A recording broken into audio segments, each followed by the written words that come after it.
ওং নমঃ ভগবতে বাসুদেবায়। শ্রীমদ্ ভগবদ গীতা নবম অধ্যায় রাজগুহ্য যোগ। হরে কৃষ্ণ। আজ আমরা নবম অধ্যায়ের ৮ নম্বর শ্লোকটি শুনব। প্রকৃতিং স্বামবষ্টভ্য বিসৃজামি পুনঃ পুনঃ ভূতগ্রামমিমং কৃৎস্নম অবশং প্রকৃতির বশাৎ।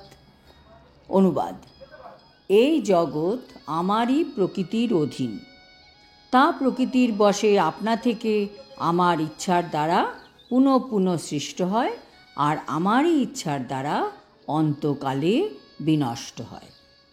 তাৎপর্য: ভগবান আমাদের সব নিগূঢ় সত্য আমাদের জানাচ্ছেন, যাতে আমাদের মন থেকে দ্বিধা, দ্বন্দ্ব, অবিশ্বাস দূর হয়ে যায়। এই জগতের স্রষ্টা নিজের মুখে তার সৃষ্টির সম্বন্ধে আমাদের জানাচ্ছেন, কিভাবে এই সৃষ্টিকে পালন করছেন সেই সম্বন্ধেও বলছেন। ভগবানের সৃষ্টি হচ্ছে নিকৃষ্টা শক্তি ও উৎকৃষ্টা শক্তি। এই জড়জগৎ হচ্ছে ভগবানের অপরা শক্তি বা নিকৃষ্ট শক্তি।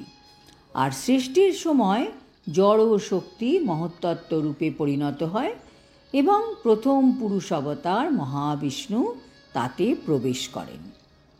মহাবিষ্ণু কারণ সমুদ্রে শায়িত থাকেন এবং তার নিঃশ্বাসের ফলে কারণ সমুদ্রে অসংখ্য ব্রহ্মাণ্ডের সৃষ্টি হয়। সেই ব্রহ্মাণ্ডগুলির প্রত্যেকটিতে তিনি আবার গর্ভদক্ষায়ী বিষ্ণুরূপে প্রবেশ করেন। প্রতিটি ব্রহ্মাণ্ড এইভাবেই সৃষ্টি হয়েছে। তিনি নিজেকে আবার ক্ষীরোদক্ষায়ী বিষ্ণুরূপে প্রকাশিত করেছেন, আর সেই রূপে প্রত্যেকটি জীবে প্রবিষ্ট হন। এমনকি অতি ক্ষুদ্র পরমাণুতেও ভগবান প্রবেশ করেন। সেই তত্ত্বই ভগবান এখানে বলেছেন যে তিনি সব কিছুর মধ্যে প্রবেশ করেন। এখন জীবেদের ক্ষেত্রে কি হয়? জীবেদের জড় প্রকৃতির গর্ভে সঞ্চারিত করা হয় এবং জীবেদের নিজের অতীতের কর্ম অনুসারে তারা বিভিন্ন অবস্থা প্রাপ্ত হয়। এইভাবে এই জড় জগতের কার্যকলাপ শুরু হয়। সৃষ্টির একেবারে শুরু থেকেই বিভিন্ন প্রজাতির জীবেদের কার্যকলাপ শুরু হয়ে যায়।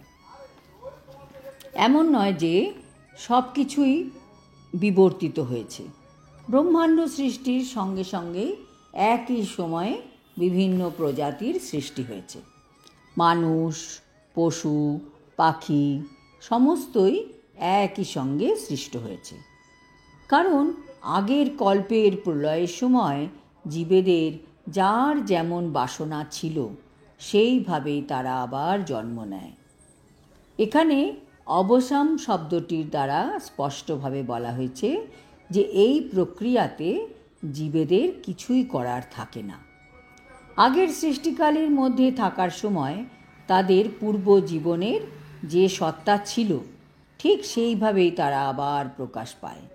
এই সবই সাধিত হয় শুধুমাত্র পরমেশ্বরের ইচ্ছার প্রভাবে। এটি হচ্ছে পরমেশ্বর ভগবানের অচিন্ত শক্তি। আর বিভিন্ন জীব প্রজাতি সৃষ্টি করার পরে তাদের সঙ্গে তার আর কোনো সম্পর্ক থাকে না। বিভিন্ন জীবের কর্মবাসনা পূর্ণ করার জন্যই এই জড়জগতের সৃষ্টি হয় এবং তাই ভগবান তাতে একদম লিপ্ত হন না।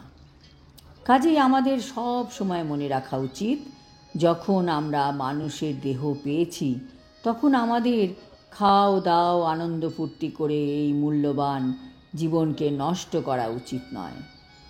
আমাদের লক্ষ্য হওয়া উচিত এই জন্ম মৃত্যু জরা ব্যাধি থেকে মুক্ত হয়ে ভগবত ধামে কিভাবে ফিরে যাব।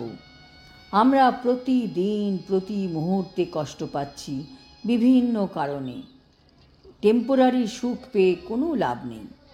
আমাদের এই জড় জগতের ইনফেকশন হয়ে গেছে। আমরা এই অনিত্য কাল্পনিক জড়জগতের প্রতি আসক্ত হয়েছি। আমরা আমাদের বাড়ি ঘর, টাকা পয়সা, আত্মীয় পরিজন এর প্রতি আসক্তি হয়েছি। এটাই আমাদের সবথেকে বড় ইনফেকশন। এটা আমাদের যন্ত্রণাও দিচ্ছে। আর এই যন্ত্রণা কাটানোর জন্য আমরা কি করি? নিজেদের খুশি রাখার জন্য টিভি দেখি, সিনেমা দেখি, ঘোরাফেরা করি, আর ভাবি আমরা কত সুখী। কিন্তু সেই আনন্দ কতক্ষণের? কাজেই এই অনিশ্চয়তা, উদ্বিগ্নতা থেকে বাঁচার একমাত্র উপায় কৃষ্ণ ভাবনামৃত অবলম্বন করা, প্রত্যহ হরিনাম জপ করা, ভগবানের গ্রন্থ অধ্যয়ন করা।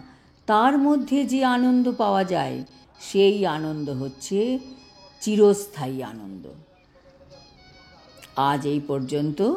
আগামী শ্লোকে আমরা জানব ভগবান কিভাবে কর্মফলের প্রতি অনাসক্ত ও উদাসীন থাকেন। হরি ওম তৎসৎ। হরে কৃষ্ণ।